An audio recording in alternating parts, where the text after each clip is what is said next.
Once the most powerful man in the known world, Marcus Aurelius tried to live a virtuous life by following Stoic principles. Unlike many Roman emperors, he avoided indulging in the many pleasures available to him, such as getting drunk on wine or watching brutal games in the Colosseum.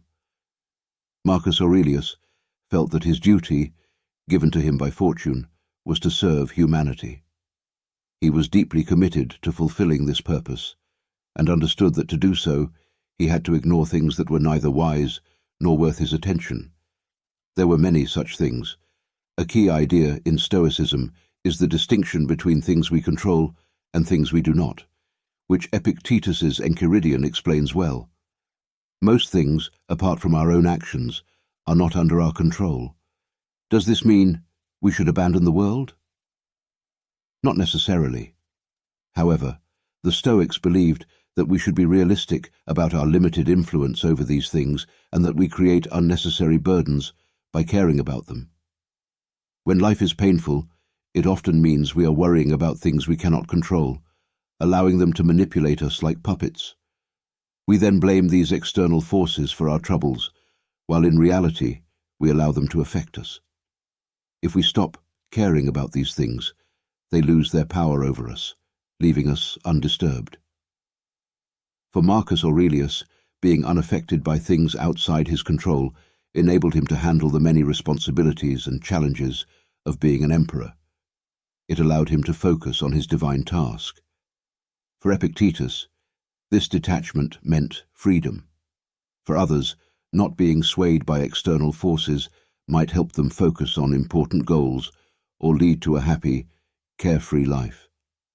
When life hurts, what should we stop caring about? And how do we achieve this? This exploration delves into Marcus Aurelius's philosophy on how to care less about things that aren't worth caring about. In his meditations, Marcus Aurelius often distinguishes between the present, past, and future. He provides valuable insights into how we often care too much about these aspects, usually in unwise ways. For clarity, this essay is divided into these categories, starting with the future. Seneca once said that we suffer more in our imagination than in reality, suggesting that our thoughts cause much of our suffering. When thinking about the future, our imagination often runs wild, creating numerous scenarios of what could happen, most of which never do. We might think of ways to handle possible outcomes while dreading the uncertainty of how the future will unfold. Sometimes what we anticipate happens, but often fortune surprises us with unexpected events.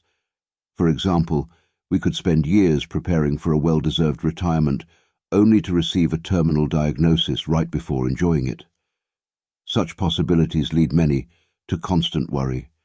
The best might happen, but so could the worst. As long as these events are not happening in the present, we cannot deal with them because they exist only in our thoughts. The future only troubles us because we think about it. It does not exist outside the mind. Marcus Aurelius wrote that it's not the future weighing on us, but the present.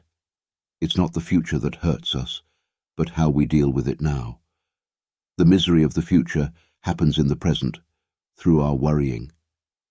Thus, caring too much about future events leads to suffering them in our imagination, letting them control our present. So, what did Marcus Aurelius say about caring too much about the future? Consider this quote: "Never let the future disturb you. You will meet it, if you have to, with the same weapons of reason which today arm you against the present."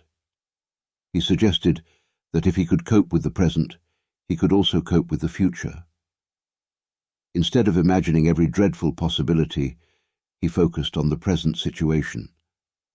He realized he could bear the present and believed he could handle what was yet to come. This mindset resembles the idea of amor fati, the love of fate, but reinforced with confidence in one's ability to endure. Moving on to the past, Marcus Aurelius reminded himself of how quickly existence passes and fades into the infinite beyond our grasp.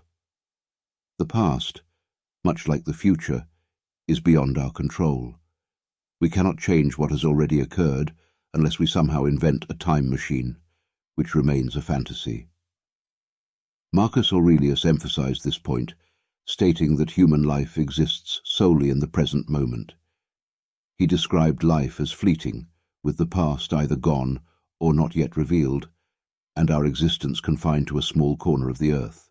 Despite the brevity of our lives and the significance of the present moment, we often find ourselves overly preoccupied with events that lie outside of it, the future and the past. Marcus Aurelius regarded the past as essentially meaningless and irrelevant in the present.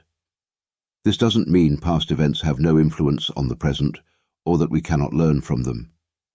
It simply means that we cannot alter the past. It's beyond our reach.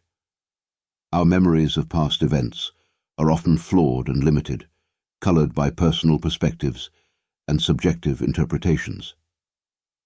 Yet we continue to dwell on past events, reliving the pain they caused us. Some believe that by dwelling on the past, they can somehow exert control over it. But this is an illusion. The past is gone, and all we can control are our thoughts about it. Many people express regret over past actions, wishing they could have done things differently. However, Marcus Aurelius teaches us to shift our focus from regretting past events to how we respond to them. While we cannot change the past, we can control our attitudes toward it. Marcus Aurelius suggests reframing our perspective on past events, considering them not as misfortunes, but as opportunities for growth and resilience.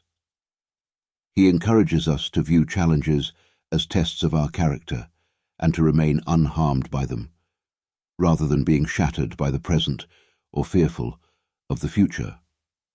Ultimately, Marcus Aurelius reminds us that while we cannot change the past, we can control how we perceive and react to it, thereby shaping our present and future experiences. Does what has happened prevent us from acting with justice, generosity, self-control, sanity, prudence, honesty, humility, straightforwardness, and all the other qualities that allow a person's nature to fulfill itself? Marcus Aurelius acknowledges the value of the past, but doesn't completely dismiss it. He believed we could learn from the past by observing its patterns, how things come and go, repeating themselves, which can help us predict the future. Now let's focus on the present. Marcus Aurelius often emphasizes that the present moment is all we have. It's the only field we have access to. Despite this, we often find ourselves overly concerned with things happening right now. Even when we let go of the past and minimize our worries about the future, we may still care too much about things that aren't worthy of our concern. Marcus Aurelius suggests that being emotionally disturbed by what happens around us is pointless, because we can't control external events. We can only control our reactions to them. He compares those who struggle against fate to pigs squealing when sacrificed, futile, as we can't avoid what's destined to happen. Similarly, we can't force the world to conform to our desires or change circumstances beyond our control. Yet, we often waste time and energy resisting what is, becoming angry or sad because things don't go our way. We may even cling desperately to the present moment, fearing its loss. However, in our entanglement with the unpredictable world, we often overlook what truly matters: our choices, actions, and opinions. Marcus Aurelius saw the laws of nature as our master. If we resist or feel grief about them, we're like deserters. Instead, we must accept and embrace them, focusing on dealing with them rather than being consumed by them.